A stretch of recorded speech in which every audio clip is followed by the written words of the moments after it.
네, 총재님 1년 만에 저희가 또 뵙게 됐는데요. 지난해가 사실 뭐 우리 모두에게 참 경제적으로 어려운 시기였습니다. 물가도 높았고 뭐 물가도 높으면서 또 금리가 같이 또 계속 높은 시기가 이어졌고 그러다 보니까 성장률이 또 미국이나 일본에 뭐 역전을 당했다라는 좀 얘기들도 나오고 있는 상황인데 새해 경제는 좀 어떻게 좀 전망을 하고 계십니까? 글쎄, 지난해 이어서 새해에도 우리 경제는 좀 어려운 한 해가 되지 않을까 그렇게 생각을 합니다. 네. 그렇죠. 한국은행이 추계한 성장률을 보면 지난해는 1.4%였던 것이 새해에는 반도체 경기가 되살아나서 수출이 지난해 7% 감소했는데 올해는 약 6% 플러스로 전환될 것으로 보아서 새해 경제는 2.1% 성장할 것이다 이렇게 보고 있어요. 네.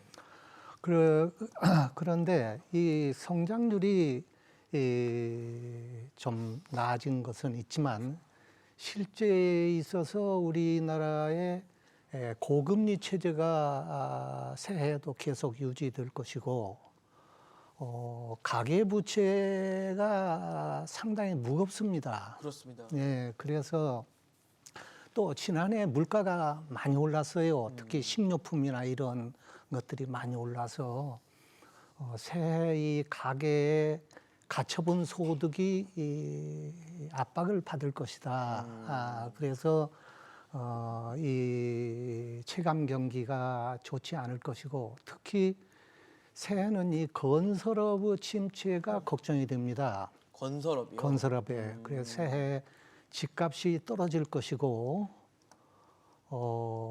새해 이 주택의 미분양이 상당히 문제가 될 것으로 보이고 이에 따라서 이 건설업의 이 부실화 문제가 노출될 가능성이 크다.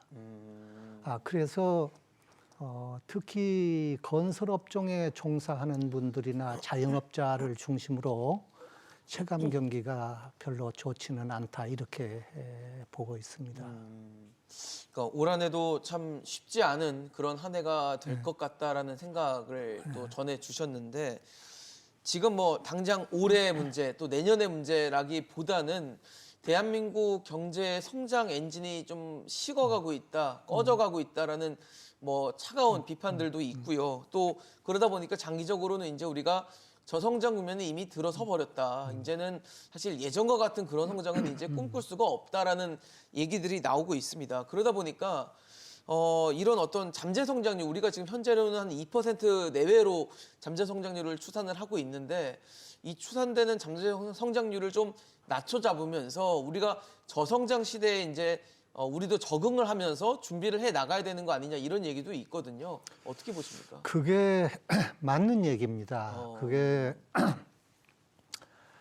우리가 지난 과거에 우리 경제 성장 과정을 보면은 1960년대부터 1990년대까지 대충 30년 동안은 저임금 경쟁력으로 수출을 늘려서 수출이 매년 20% 30%씩 급증했고 그래서 평균 8% 내지 9%의 고도 성장을 해냈습니다. 그렇죠. 네. 그런데 이러한 그 성장 활력이 90년대 가서 꺼지기 시작했어요. 그것은 그 당시 우리 산업의 주종 산업이라 할 수 있는 철강, 자동차, 조선, 화학, 기계 이런 산업들이 부실화하기 시작했습니다. 그때. 예.